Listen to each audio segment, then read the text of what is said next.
کھولنے کے لیے ایک پارٹی کے لیے $20 ملین خرچ کیے۔ دبئی کی پارٹیاں جیسا کہ باقی دنیا اکنامک کرائسس سے دوچار ہے، شاید اب نہیں۔ دبئی گلوبل فائنینشیل کرائسس کی زد میں ہے، خاص طور پر یہ ریئل اسٹیٹ میں۔ ساحل سے دور آرٹیفیشل آئیلینڈ جیسے میگا پروجیکٹ کے کولیپس ہونے کا خطرہ ہے۔ بہت سے تعمیراتی مقامات بند ہو گئے ہیں۔ ڈیمانڈ میں کمی کی وجہ سے زمین کے پلاٹس کی قیمت تیزی سے گر گئی۔ کیا پام جبل علی کی ترقی رک گئی؟ 2011 میں نخیل پراپرٹیز نے انویسٹرز کو رقم کی واپسی کی آفر کی اور اس وقت سے یہ منصوبہ روک دیا گیا ہے۔ ریت کے خالی کنارے جو سمندر میں 7 کلومیٹر یا 4.3 میل تک پہنچتے ہیں، عجیب طور پر بھولے ہوئے دکھائی دیتے ہیں۔ پام جبل علی پورٹ کے پیچھے واقع ہے، جس کے قریب شہر کی ترقی نہیں ہے۔ اس پروجیکٹ کے منصوبے سازوں کے خواب دیکھنے والے زیادہ تر نظارے بظاہر ریت کے جھونکے میں ابھرے ہوئے ہیں۔ دبئی واٹر فرنٹ کی زمینی بحالی اتنی ترقی کے قریب نہیں ہے، لیکن اب سیٹلائٹ کی تصویر پر کچھ جزائر کی شکل میں پہلے ہی دیکھ سکتے ہیں۔ یہ پلین بھی بند کر دیا گیا ہے۔ ایسی ہی صورتحال پام ڈیریا کے ساتھ بھی ہے۔ زمین کی بازیابی پہلے ہی آگے بڑھ چکی تھی، لیکن مکمل ہونے سے بہت دور ہے۔ 2013 میں نخیل پراپرٹیز نے اس پروجیکٹ کو دوبارہ برانڈ کر کے بچانے کی کوشش کرنے کا فیصلہ کیا۔ نئی زمین بنانے کو جاری رکھنے کے بجائے اس منصوبے کو چھوٹا کر دیا گیا اور اب اسے صرف ڈیریا جزائر کہا جاتا ہے، اور ایک منصوبہ بند مال، 2 بلند بالا عمارتوں اور ایک شاپنگ اسٹریٹ کے ساتھ موجودہ تعمیراتی کام جاری ہے۔ زمین کی تخلیق زیادہ تر مکمل ہو چکی تھی اور فائنینشیل کرائسس سے پہلے ہی جزائر کا ایک بڑا حصہ سیل ہو چکا تھا، لیکن آئیلینڈ کو مزید ترقی نہیں دی گئی تھی کیونکہ بہت سے انویسٹر جنہوں نے انہیں خریدا تھا مالی بحران کے نتیجے میں اپنے مسائل کا سامنا کر رہے تھے۔ اور اگرچہ کرائسس کے بعد دبئی میں نئے منصوبوں میں سرمایہ کاری میں اضافہ ہوا، ورلڈ پروجیکٹ اس سے فائدہ نہیں اٹھا سکا کیونکہ ایسی کسی بھی انویسٹمنٹ پر واپسی پر کم اعتماد تھا۔ ابتدائی پروجیکٹ کے انکشاف کے 10 سال بعد دی ورلڈ پہلے سے ہی ایسا لگتا ہے کہ موجودہ وقت میں مزید فٹ نہیں ہے۔ اس پلین کی لمبی عمر کے بارے میں بہت سے خدشات پیدا ہوئے کیونکہ نیوز میں بتایا گیا تھا کہ جزائر کے درمیان چھوٹے چینلز سمندر میں گرنے لگے ہیں اور سمندر کی بڑھتی ہوئی سطح اس طرح کے منصوبے کے لیے بڑھتا ہوا خطرہ ہے۔ عام طور پر زمین کی بحالی کے منصوبے کے بارے میں بڑھتے ہوئے خدشات سامنے آئے۔ پام جمیرہ کے رہائشیوں نے پانی کے معیار پر تنقید کی۔ اگرچہ پام کو کٹاؤ سے نکالنے کے لیے بریک واٹر ضروری ہے، یہ قدرتی سمندری حرکت میں بھی رکاوٹ ہے اور پام کے اندر سمندری پانی ٹھہر گیا۔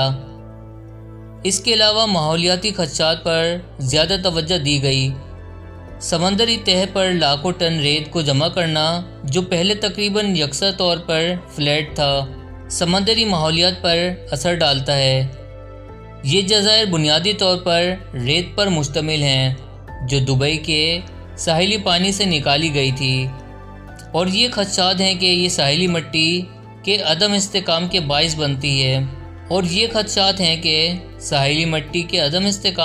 بنتا ہے جو قدرتی ساحل کے کٹاؤ کا باعث بن سکتا ہے۔ اس کے علاوہ ساحلی مٹی غیر مستحکم ہے جو قدرتی ساحل کے کٹاؤ کا باعث بن سکتی ہے، یہاں تک کہ اگر یہ نتائج ایک طویل عرصے سے معلوم ہو رہے ہیں تب بھی ماحولیاتی طور پر نقصان دہ منصوبوں کو مارکیٹ کرنا مشکل ہوتا جا رہا ہے۔ حالیہ برسوں میں فروغ پانے والے بہت سے پروجیکٹس ماحولیاتی مطابقت کو شامل کرنے کی کوشش کر رہے ہیں۔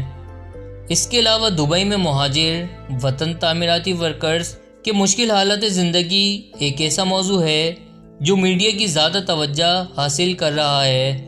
اس کے باوجود ان جزائر پر ترقیاتی منصوبے ہیں جو شکل اختیار کرنا شروع کر رہے ہیں۔ ابتدائی طور پر صرف ایک آئی لینڈ تھا جو تیار کیا گیا تھا۔ اس ولا پروجیکٹ کو فروغ دینے کے لیے ایک شو ہاؤس کے طور پر کام کیا۔ 2012 کے موسم گرما میں رائل آئی لینڈ بیچ کلب لبنان کے جزیرے پر کھلا۔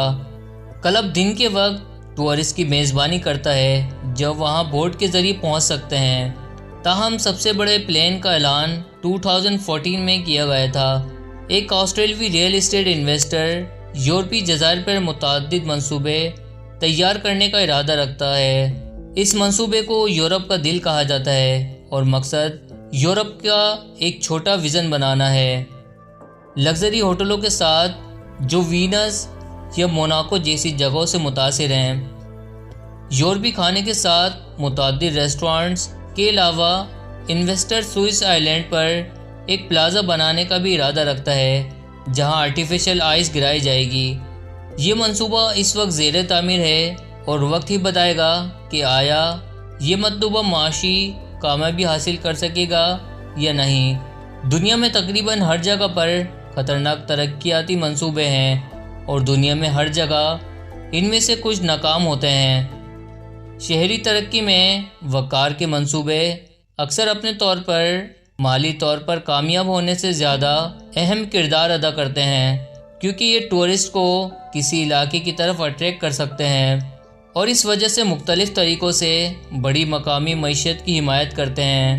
ٹورزم کو اپنی طرف اٹریکٹ کرنے کے علاوہ اس طرح کے وقار کے منصوبے بھی اکثر قومی فخر کا کام کرتے ہیں یا وہ ایک نئے دور کے آغاز کی علامت بنانے کا ارادہ رکھتے ہیں۔ مثال کے طور پر نئے تعمیراتی طریقے استعمال کر کے یا ورلڈ ریکارڈ توڑ کر۔ اب اگر دبئی سے منصوبہ بند نشانیاں بنانے پر سوال کیا جاتا ہے تو یقیناً اسی تنقید کا اطلاق کہیں اور بھی ہونا چاہیے، لیکن پھر بھی یہ سوال ہے کہ دبئی کے ساحلی منظر نامے کو تبدیل کرنے والے ان منصوبوں کو ماضی میں کیسا دیکھا جائے گا، ایک ایسے وقت میں جب دبئی کی ترقی سست ہو جاتی ہے اور جب یہ شہر جس کی نمائندگی کرتا ہے وہ کامیاب ہونے کے عزم کا خواب تعمیر ہونا بند ہو جاتا ہے اور اسے صرف جینا پڑتا ہے۔ دوستو، مجھے امید ہے کہ آج کی اس ویڈیو سے آپ کو بہت کچھ نیا جاننے کو ملا ہوگا۔ امید ہے کہ آپ کو یہ ویڈیو ضرور پسند آیا ہوگا۔ مزید اس طرح کی انفارمیٹیو ویڈیوز کے لیے ہمارے اس پاس کوریج چینل کو ضرور سبسکرائب کر لیں اور اپنے دوستوں کے ساتھ بھی ضرور شیئر کریں تاکہ فیوچر میں مزید اس طرح کی انفارمیٹیو ویڈیوز کا نوٹیفیکیشن آپ لوگوں تک بآسانی پہنچ سکے۔ تو اب ملتے ہیں آپ سے نیکسٹ ویڈیو میں، تب تک کے لیے اپنا بہت سارا خیال رکھیے گا۔ اللہ حافظ۔